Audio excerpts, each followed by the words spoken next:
Welcome to this week's edition of the Belau Report. I'm Jane Belau, and our guest is Shaun Palmer. Shaun is no stranger to the program. He's no stranger to the city, and no stranger to the city council. And we are delighted to have you back. I'm glad to be back. It's always an honor to be on with you. I appreciate it. We just love your attitude. Well, good.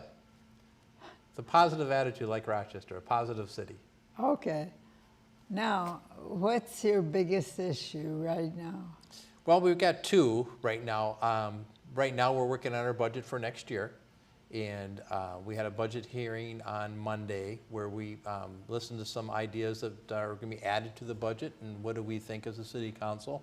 We're going to have, let's see here, the budget is $575 million, and we're going to have a 9.4% levy increase. Now, what that means is that our budget's going to go up 9.4%, but your property taxes probably will not go up that much. So if your property value stayed the same, your property tax will go up about 2%. So on an average $315,000 house, your taxes would go up $6 a month, or $72 a year. Our biggest cost is employees, and that is about 7.3% of that budget increase. With inflation, we have 19 different union associations in the city that we bargain with, and the two biggest ones, as you know, is police and fire, and they set the tone for everybody else. And right now, our fire department is in mediation for their contract. And, of course, the average house is more than that. It's about $335, you know, $315. It depends on where you're at, but the average house is $315 right now in Rochester, and that's up considerably. Do you get the Senator Carla Nelson's emails? Yes, I do. Yeah. Yes. She points out that they've spent the surplus and raised taxes, and now we're looking at two referendums, the city sales tax and the school. Correct. And Stewartville, if you count Stewartville, it's 3. So where do we stop?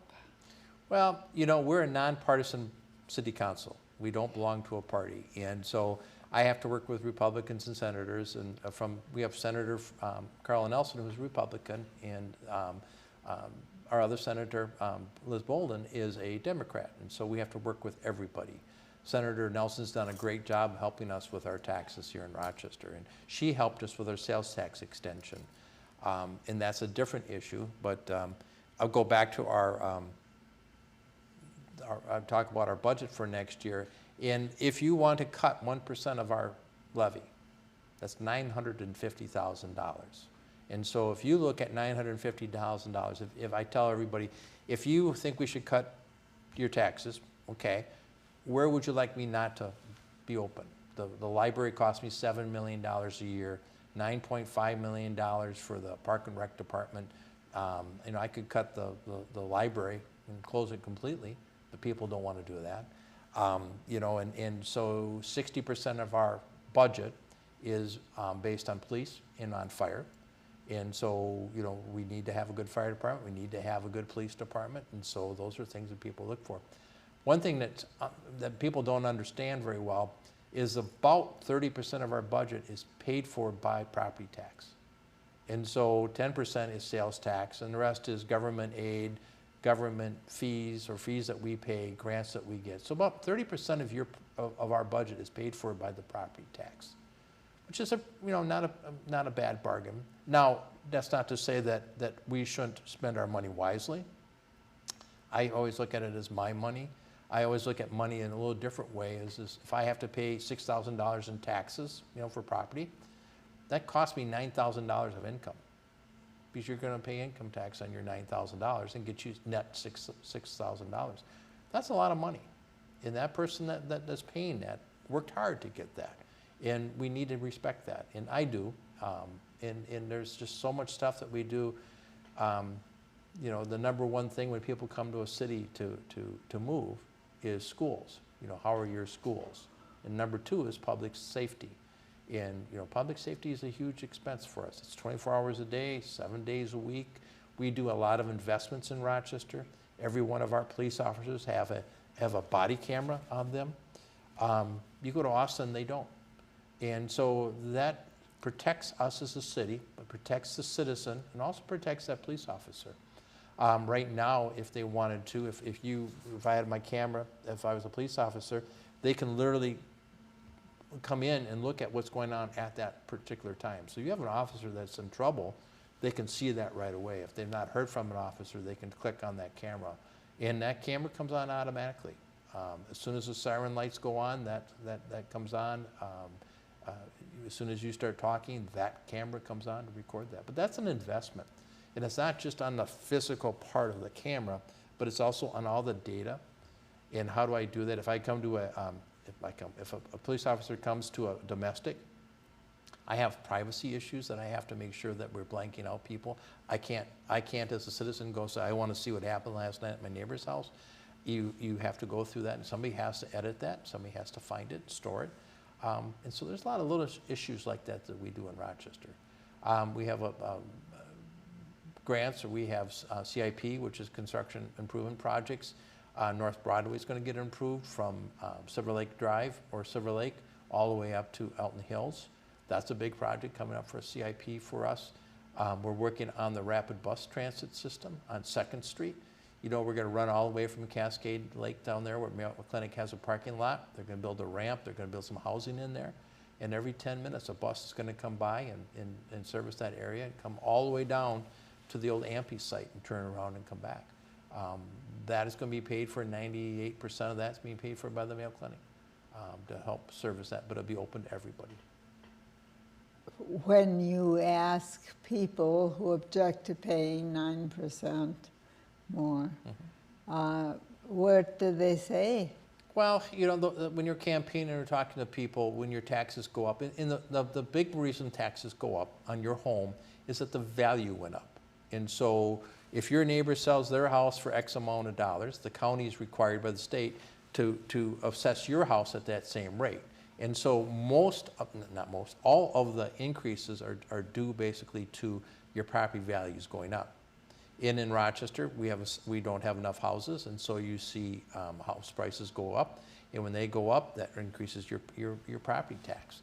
You could live in Duluth where your property values go down, and that's your biggest investment, and I don't think anybody wants that. So it's a tough one. But the state of Minnesota just changed their rules for property tax. If your property tax increased by more than 5%, there's a program that will pay you that extra fee. They dropped it from 12% increase to a 5% increase. And then if you're a senior, if you're over the age of 65 and you've lived in your house for 5 years, you can freeze your taxes. And when you go to sell your house, then your property taxes are paid. So there is some help for seniors, and I feel sorry for people on fixed incomes, but it's a need. They want to have police department, they want a fire department, they want a library, they want clean streets. I always use the number that I was told when you plow your streets. Each individual in Rochester pays $30 to plow your streets for all winter. That's a pretty good bargain. You know, so I'm proud of that.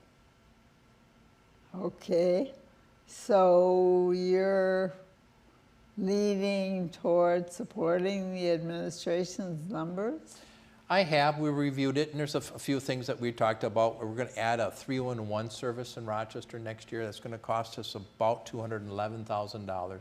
That's for a supervisor. And so what that does is, in Rochester, then you could call 311 and say, hey, my gutters in front of my house is clogged. There's a dog out front. I don't know whose it is. Any services that you think, that person will take that call. They will track that call, and they'll make sure that whatever issue happens gets taken care of. And so that's a better customer service. And right now you call your individual departments or you send an email to your individual departments, it might get lost. It may not get responded to. And so as a city council member, I want to make sure that your concern or complaint is handled well and in a timely fashion. And that's one way for us to track it, and one way for us to kind of see trends. So if we see a lot of people complaining about something, we can say, what can we do to prevent that from happening? So that's one of the increases that we're going to have. You know, the library has a need for books, and one of the things is $50,000. And so, I mean, they come to us with a decision package of, do you want to spend $50,000 to have more digital books? Well, on a $600 million budget, $50,000 isn't a lot, but it adds up. And so to get to that $950,000, 1%, what can I cut? So yes, I do support the increase. I'm a person that takes that responsibility to heart. Okay.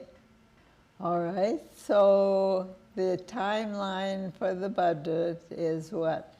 We will sometime in September have to certify our levy, and what that does is says, you know, we can take 9.4%, and we can't go any higher. And so then we have our truth and taxation hearing coming up then in December, where we will have our final budget voted on hopefully the first Monday of December, and vote to approve the budget.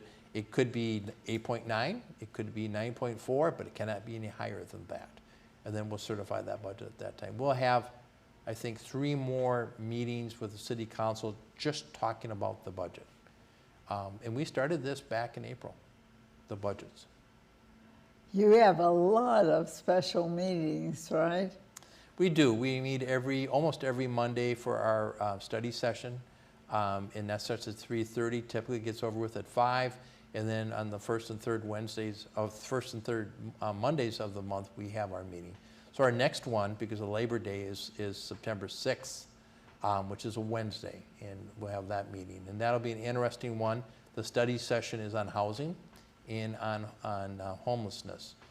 But how do we incentivize owner-occupied homes? You and I have talked about that quite a bit. That's our #1 issue in Rochester for us as a city council, is how do we get the price of homes to be affordable for everybody? All right. What about the new budget for developers? And that would help out the developers. We're trying to incentivize how do we get them to come into Rochester and do that. And so that'd be September 6th. The other issue we were talking about is our sales tax extension. And that's a huge issue for the city of Rochester. 43% of our sales tax is paid for by people from outside of Rochester. We had to go to the state legislative people and ask to have 4 items put in it. We selected as a city council the 4 items, one being flood control. We spend about $1 million a year on flood control, and we need to do some projects above Rochester to prevent flooding and some erosion coming in. Number 2 is roads. That's an issue that we have. The #1 complaint we have as a city council member is speeding in neighborhoods. How do we go backwards and get some traffic calming? On 22nd Avenue Northwest, behind the North Dairy Queen, they did a study and said, yes, we need to slow the traffic down there. Well, it's $180,000. Well, we don't have the $180,000 to spend on that, but they're going to do $6,000 of temporary. So this would help us get some bump outs and get some traffic to slow down a little bit. The other item is housing that we have on there, economic development. Ready is an important part of Rochester, and we'll put about $5 million into that Ready fund to have a revolving fund. Probably about $10 million in sewer trunk lines. We have some areas in Rochester that are bottlenecks that we can take care of, which will help out everybody in the neighborhoods and also new people coming to Rochester. And then our last issue is $65 million for a sports facility that we went out to the public and asked them what we needed. And they came back, we need some artificial turf fields, we need some pickleball courts, we need some basketball courts. And so that was one of the items. We had to go to the state and ask, and they allowed us to bundle all 4. So instead of going to the ballot and saying, oh geez, it's ½ a cent for this and ½ a cent for this and ½ a cent for that, it wasn't, but that's the way you'd look at it. It's a half a cent for about 20 years to raise $205 million in our community. And you know, I have a whole list of stuff that we did with our flood control. The first one, or with our sales tax extension, the first one was the flood control. And we as citizens said this is well worth doing because 45 years ago we had our major flood and we needed to get that taken care of. We've done out here at RCC, we've done baseball, we've done U of M Galleria, we've done Highway 52, we redid that, we had to pay for that. We did water quality, we put $22.5 million into septic fields around Rochester for people who couldn't afford to hook up to the sewer, but we invested in doing that. We've done a lot of other things out here. We did destination medical stuff that we did with that. We did the senior center with it. We've done just a whole list of things that we've done with that sales tax. We built City Hall with it. We built a fire station with it. We built a library with it. And so the state says to us, and this is kind of a longer story, that we could approve that this year with all 4 on one ballot, which is helpful. But last week I was at the League of Minnesota Cities meeting for 2.5 hours, and Senator Rusk, who is the Senate tax chair, and she works with Carla Nelson quite well with this, but they put a 2-year moratorium on any more sales tax extensions. So they won't even look at them. And a House of Representatives person was there also, the tax committee chair, and she's dead set against doing any more sales tax extensions. They don't see any reason to continue sales tax extensions. So if Rochester, for some odd reason, decided they didn't want to have this, we won't have another sales tax, which is about 10% of our budget. So then I have to go back and say, okay, I have all 4 of these needs. How am I going to fill them? How am I going to pay for roads? How am I going to pay for flood control? How am I going to help with housing? How am I going to help with sports facilities? The last sports facility we built was the rec center. And I was a young kid doing AAU swimming as little candy bars for it. So that was a long time ago. We've built the volleyball center. Chubb Stewart was instrumental in that. That's been a huge success. And we have that. And then the rec center, we have one of 2 50-meter pools in the state, the University of Minnesota and we do. So those are items that are important to Rochester. That'll help out youth groups, soccer fields, and pickleball for seniors in all age now. But you'll have artificial turf, so in springtime, you can have tournaments come in, you can have people plan on working out and have that ability to do that and not have to wait for a field to dry or to reseed it or resod it. And that's a need in this community that we're going to fulfill. Was the mayor surprised at your veto, or were you surprised at the mayor's veto? Well, you know, we've had 4 vetoes from the mayor recently of the city council, and we've overridden 3 of them. And that was one of those that she felt strongly that the staff weren't listening to her. And we overrode the veto 6-1, and I'm proud that we did that. But it was, she's for the projects. She just thought we should vote on them individually. And the consensus from the state and the consensus from everybody else is that it's confusing to vote for all 4. And 2 of those probably would not pass. And the sports facility would have passed because that's a big need in Rochester. But people look at the flood control and go, I don't live on a hill. I have not seen a flood. And I don't think they understand that we spend $1 million a year on flood control, and that would come from the property taxes. Huh. Wow. Okay. Besides the sales tax and the referendum, what about the next issue? Well, it was interesting. You know, Rochester is unique in this area because we have an international airport. We have RPU, which is our electrical and water. We have our own sewer plant. We have our own bus service. And so all those things come on. So last week I got to meet the new RPU director. And he came from us from Iowa. And Mr. McCullough, M-C-C-O-L-L-O-G-H, phenomenally good guy, really explained to us what we're trying to do. In 2030, we lose SEMPA, and SEMPA is our energy provider. This was set up in the 70s for us. We got together with a coalition with other cities to start this. And it's worked okay for us, but we're not allowed to generate our own power. When we had Silver Lake plant, we sold it to them. And so that'll be a big help. And meeting him was nice. But they also are going to go to an electronic metering system where the meter on your house will just communicate to RPU, tell you when you're using it.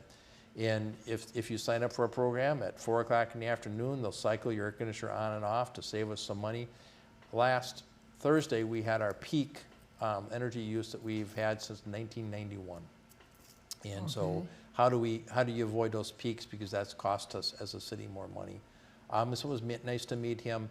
RPU does a good job, you know, and we have our, out to the airport, we have our runway expansions. We also have a new system for radar so that, you know, when the weather's not the best, they can land there. And our airport has come back from COVID. Pretty much, I think we're at 90% pre-COVID, which is kind of the standard everybody's looking at right now is pre-COVID standards. Our parking ramps are almost full again, which is telling us good things. But we have some needs. You know, downtown Rochester right now has about 400,000 square feet of office space available. And how do we handle that? What do we do differently there to get your, and every city in the United States has that problem because we have so many people who are working from home or from out of state. But we're looking at that. And probably the biggest thing in your lifetime and my lifetime is Mayo Clinic has announced they're going to spend $4 billion in investments in Rochester. And I mean, that's 4 times the size of the Viking Stadium. That's just incredible what they're going to propose to do. And they will build a new hospital at the old Osmond site. They'll tear all that down and build a world-class hospital. And it's exciting to be in a town that's growing that good and with that quality of jobs and that quality stuff.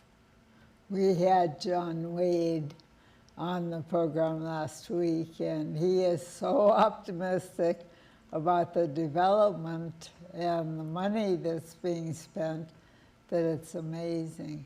It is amazing, and Mr. Wade does a great job for us in Rochester, and I don't think everybody understands what Ready does, but they do investments in the community and to get more employment in Rochester, and they do the area, and that, I think some people don't quite understand that. And he's a big proponent, and I've learned that everybody who comes into Rochester we need. So if you live in Caston, or you live in Iowa, or you live in Wisconsin, you drive to Rochester, we thank you for coming to Rochester. We need that employment. It's 30,000 people coming to Rochester every single day to work. That's incredible amount of people. And we were talking before the show, 20 years ago, Mayo Clinic told you that the #1 problem they had was employment. And today it's employment. How do we get more people to work in Rochester and do the amazing things that they do at Mayo Clinic? And you know, they're, like we said before, they're doing knee operations right now, replace your knee and send you home that afternoon. That's incredible to me. And so we're fortunate to live in a great community. How about the bridge that you're looking at over the Zumbro River at 6th Street? Yep, we have the 6th Street Bridge coming. It's a $18 million grant from the federal government, which is a lot of money. I would have liked a cheaper bridge, but the federal government has just decided that we were going to have a bigger bridge, and it will open up that whole development area there by Ampey. The family that owns that Ampey site and owns the Kmart site, the Regans are a phenomenal family. And it was just in the St. Paul paper on Sunday. They have a huge facility that they just opened, the old Hudson Spray factory on the Mississippi that they redeveloped on in Hastings, and they did a phenomenally great job. And so they're in Rochester, and they're with Premier Bank. But what a great family, and it's a family business. Redoing Ampey site, redoing the Kmart site. That's where the rapid bus system will turn around, is at the old Fullerton site. And so those are exciting areas. So 6th Street Bridge is a big thing. We just went out for bids for engineering, and I'm excited that that's going to be built. What has been the most difficult vote for you to take this past year? I don't have a problem with voting. I do a lot of research on the issues, and I go out there and pitch what I think is best. And on the city council, you have to be able to count to 4. And when you get to 4, then you get to pass something. And if the mayor decides that she wants to veto something, you got to get to 5. But I'm not a type of person that worries about votes and stuff. I like to research it. I like to talk to people. I understand that it's really difficult for people to come in front of the city council to speak or have a need. And I think that that's a reminder for people. But every vote I've taken, I've slept well the night before, and that night I've slept well. The downtown appears to be coming back. Do you sense that as well? And what can the city council do to help the downtown? Well, I think the biggest thing we can do is, and I agree with you that downtown's coming back, and it'll come back, we know it will, but it'll be slower. You know, again, having a police department down there that walks the beat during the day and making it safe downtown. There's other competitors to the Mayo Clinic that, you know, Cleveland Clinic, if you go a block away, it's not a safe place to be. Rochester is a safe place, and we want to remain pretty safe. We have a lot of investments in new restaurants going downtown. We'll have one closed, and we have one that opens right behind it. But not a lot the city can do. We're looking at free parking. We have right now 1 hour free parking. Our proposal is to do 2 hours of free parking. I'd like to go 90 minutes. I think 90 minutes is a pretty good time. It costs us about $40,000 to have free parking for that hour. Do you expect that this modifications to the building process in the city are going to make a difference?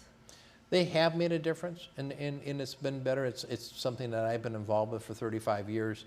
Right now, you do electronic plan review. It used to be in the old days, I'd bring in a roll of plans, and you look at it, and somebody else would get the plans, and you pass the plans along, and now everything's done by electronics. And so the developer or builder can send it to the building department. They can review it.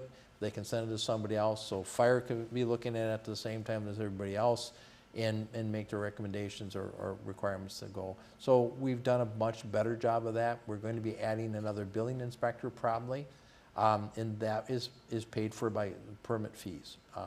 The taxpayer does not pay for your building department. That's all self-sustaining.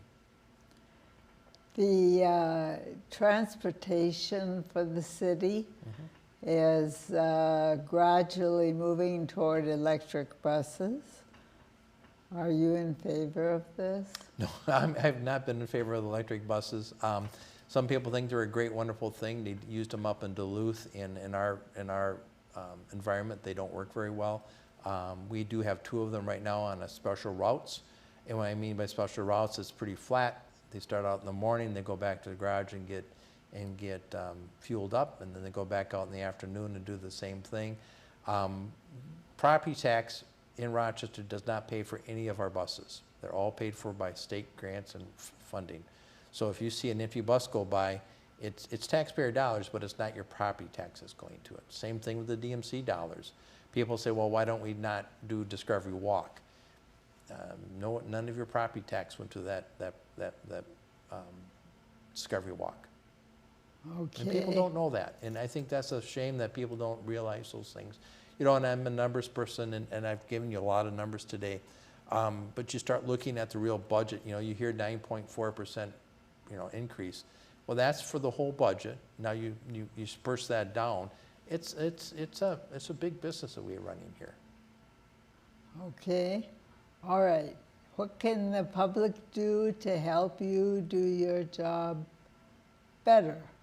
Well, I always tell people to contact me, send me an email, you know, palmerward5@gmail is my email address. Send me your suggestions.